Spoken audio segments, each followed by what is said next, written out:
Hi, it's Kevin, the chicken, and welcome to part one of everything that made David Banner turn into the Hulk. Before we get started, I want you to know some of these are going to be really short because of copyright laws. I can't show you everything, but just a few seconds. Here's number one, having to change a tire during a thunderstorm.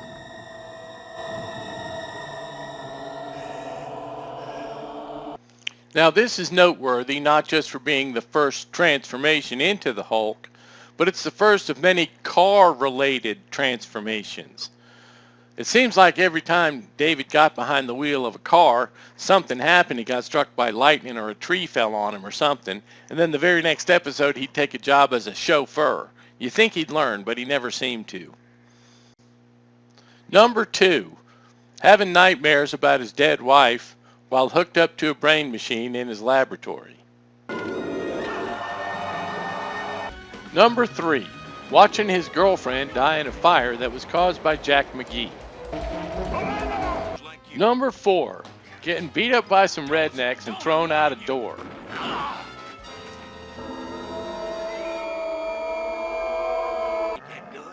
Number five, alcohol. Now I realize that wasn't technically a Hulk out because he already was the Hulk. And what's more, I'm not showing you there, but after he spit out the alcohol, he ran off into some bushes and turned back into David Banner. So maybe the alcohol actually calmed him down. But it does make you wonder, if you think of the Hulk and David Banner as like two different people, maybe when he changed into David Banner, it was kind of embarrassing for him. So he ran off into the bushes because it's kind of like going to the bathroom or something. Number six, getting hit in the head with a metal pitcher by a girl that he's trying to help. Number seven, attacked by a bear in the water. Now this is notable because it's the first time we see David get attacked by an animal, but as the series progresses, it'll happen with such frequency that every time you even see an animal on screen, you know it's eventually going to attack him. Number eight, quicksand. Now I get why sinking in quicksand would freak somebody out, but this is the first case we see where turning into the Hulk actually puts him into more danger. On a side note here, I just want to mention that quicksand is one of those things that I grew up believing would be a lot more common than it actually is, like anvils or riding around in vans solving crimes or wandering from town to town, solving mysteries. Those things happen quite a bit on TV, but you don't really see them much in real life. Number nine, getting beat up by some street hooligans in an alleyway. Number 10, getting put in an iron cage 30 feet above the ring during a prize fight. Number 11, getting locked in a cage with a drugged up gorilla. Now just speaking for myself, I can't imagine a set of circumstances where I would wind up being locked in a cage with a drugged up gorilla, but it would sure piss me off, especially if you knew that somebody locked you in there on purpose. Number 12, being chained to a steel beam and almost injected with poison by a corrupt zookeeper.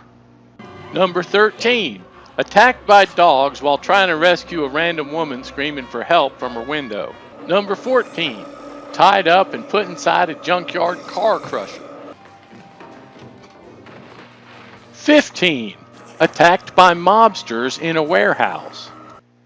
Now I really do believe that it's best to help folks out as much as you can, but when you have a medical condition that causes you to turn into this big rage monster with the strength of 50 men at least twice a week, don't you think it'd be best if he learned how to mind his own business a little more?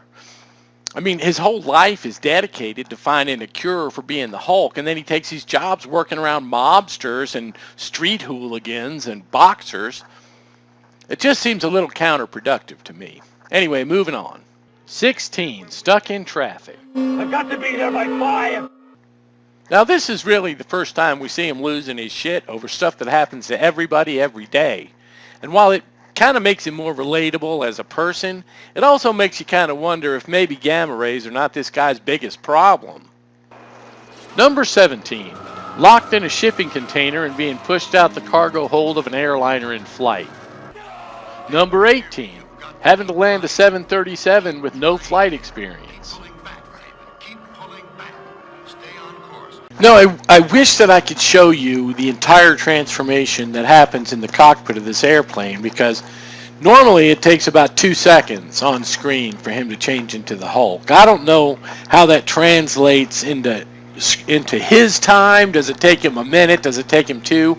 In this scene, it seems to take him about half an hour.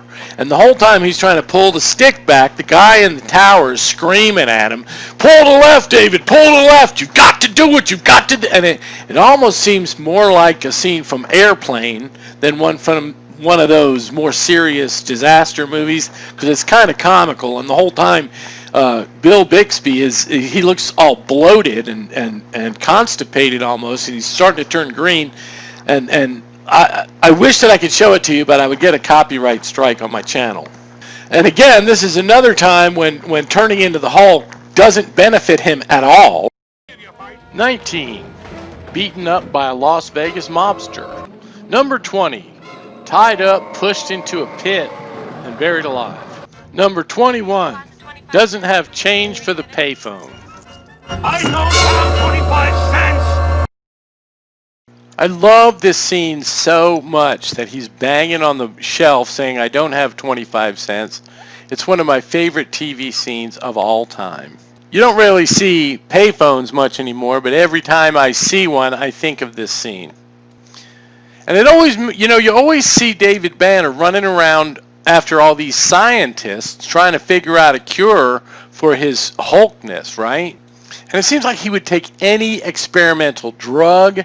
He would go to ground zero of a nuclear explosion if he thought it would help him, not be the Hulk anymore. But watching scenes like this makes me wonder if maybe he just didn't need a mood stabilizer. Just put him on some lithium.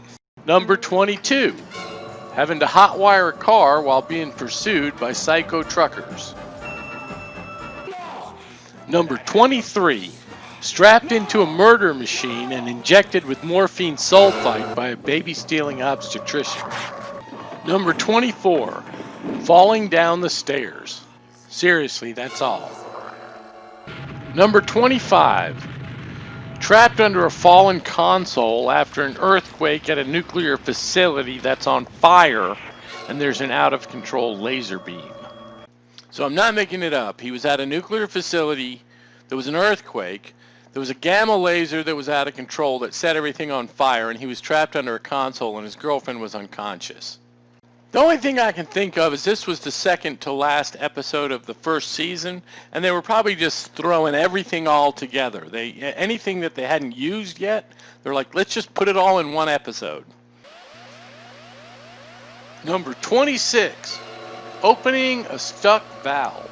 I gotta say, this one's kind of disappointing, especially given how complex the previous one was. Although at this point, probably David Banner's thinking, God, can I just not have some gangsters or street hooligans trying to beat me up again? Number 27, thrown over a bar by some redneck boys. Now, for those of y'all that grew up watching cheesy television shows like this, all I'm going to say is that people don't really fight this way. Number 28, kidnapped, locked in a crate, and shipped overseas. Now, I don't know what their plan here was, but it seems to me that if you're going to go to all the trouble to take 2 people, lock them in a crate, put them on a ship, and then send them overseas somewhere, why don't you just kill them? Not that I'm in favor of killing people, this just seems needlessly complex, and the penalties for kidnapping and shipping them overseas can't be any worse than murder. Anyway, this is all the way up to the end of the first season. Thank you all for watching. This is the end of part 1. Please click like, share, and leave your comments down below. Alright, we're done here.